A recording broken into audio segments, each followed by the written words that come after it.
More MLP deep dives, yippee! Since y'all really enjoyed the other My Little Pony analysis video, y'all wanted another one, so here I am. Making another one. Let's go!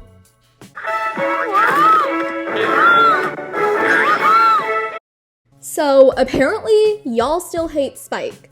Like 9 seasons in and the show's finished and he's still the fandom's favorite punching bag. And for what? Because he breathes fire and occasionally makes bad life choices? Well, the main 6 also make some wrong choices. Yup, that's a totally rational horse right there. I'm being sarcastic, by the way. So today we're deep diving into why Spike deserves a little bit more respect on his name, why the hate is very stale and kind of stupid, and which episodes prove he's more than just Twilight's pet lizard with chores. And before I start this deep dive, I want to say that everything in this video is my opinion, and you can disagree with me. Everyone's set to have their own opinions, so yeah.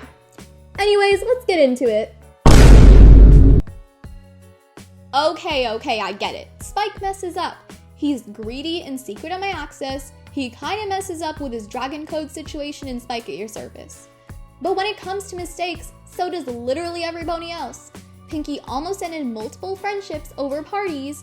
Rarity overworked her friends just to have a presentable dress in Rarity Takes Manhattan. Manhattan. I don't know which one it is. So why does Spike get all the hate? Because he's the only non-pony? Because he's just there for comic relief. Let's be real.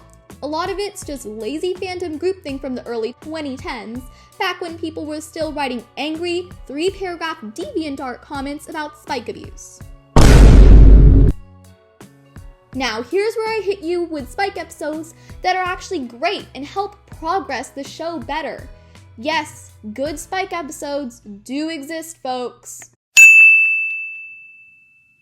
In the episode Gauntlet of Fire from Season 6, Spike is summoned to the Dragonlands to compete in brutal contest to become the next Dragon Lord.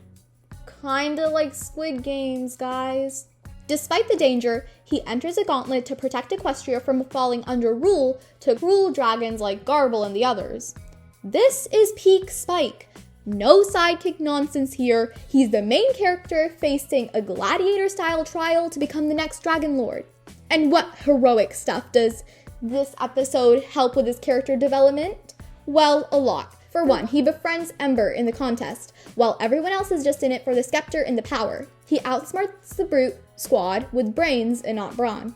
And finally, he saves Ember's life and gives her the scepter because you deserve it more. This episode showed Spike at his best. Empathetic, clever, and putting others before him without being a doormat. Everyone remembers the Godzilla Spike episode.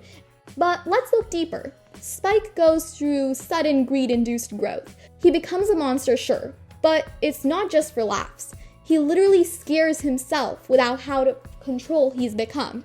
And at the climax, he sacrifices his hoarded treasure to save Rarity, knowing you will shrink him back. That's development.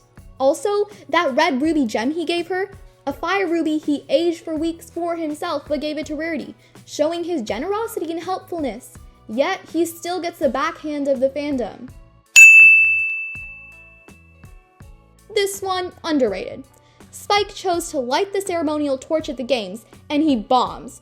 He's so nervous he chokes publicly and spends the whole episode spiraling in shame. To be honest, I would too, but I probably wouldn't mess up. But when disaster hits and the arena needs a hero, Spike steps up and saves everyone with his fire breath, no hesitation. This was another time MLP tackled performance anxiety and public failure in a serious way. And Spike's redemption? It's not about external praise. It's about him accepting himself even when he's not perfect. I mean, who is? This episode really helps Spike's character development and arc.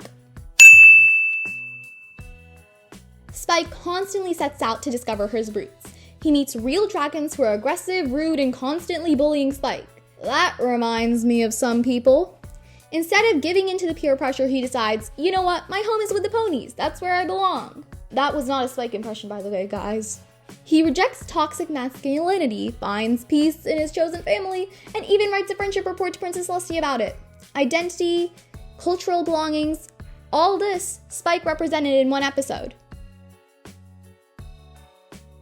I know, the fandom was divided on this episode.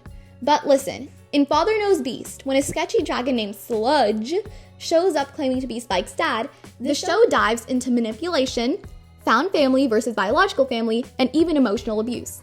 Sludge is lazy, demanding, and tries to use the "I'm your dad" as a power card. Spike figures it out, calls him out, and chooses his real family, Twilight and his friends. You ever confronted a manipulative parent figure? That's harder than saving Equestria with a rainbow. Character depth for Spike? Check. And thus, all of these show great episodes for Spike's personality to develop, and the Spike hate is still coming on and on and on. He's not a good enough character, blah blah blah, yap yap yap. But obviously the people that are saying that aren't watching the show properly. Because he honestly isn't a bad character. Now let's address the big question. Why does Spike get so much hate and abuse in the fandom? He's either reduced to a joke, ignored completely, or shipped with Rarity like a literal child begging for attention from a full-grown woman. First of all, stop that. The Spike X Rarity ship stopped being cute in season 4. Spike deserves an age-appropriate ship, or like, just a normal life. Let the baby dragon be a baby dragon. Also, the Spike abuse thing, sometimes played for laughs in the show, but the fandom's obsession with it turned it into his tragic background meme. He's more than that. Even the showrunners admitted that they didn't know what to do with him in the early seasons. But by the end, he gets wings in his own character arc, and he's a diplomat. Yeah, he's out there running international pony and dragon relations, while bronies are still acting like he's only there for pushing away. So, guys, here's what I'm saying. Spike is not useless. He's not annoying. He's not just Twilight's assistant. He's brave, he's kind, and a little awkward, and he represents what it's like to be young in a world full of adults, and being underage. Next time you rewatch the show, pay attention to his character arcs, the quiet moments, the loyalty, the way he's always there, even when he's not appreciated. He's not just a comic relief. He's a freaking main protagonist.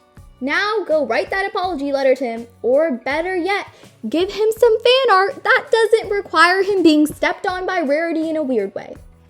If you like this video, please comment down below your suggestions for more My Little Pony deep dives. So subscribe for more MLP theories and mysteries, and obviously series, and my other forms of content like Existence. And tell me in the comments, what's your favorite Spike episode? Anyways, this is gonna take forever to edit. I'm out.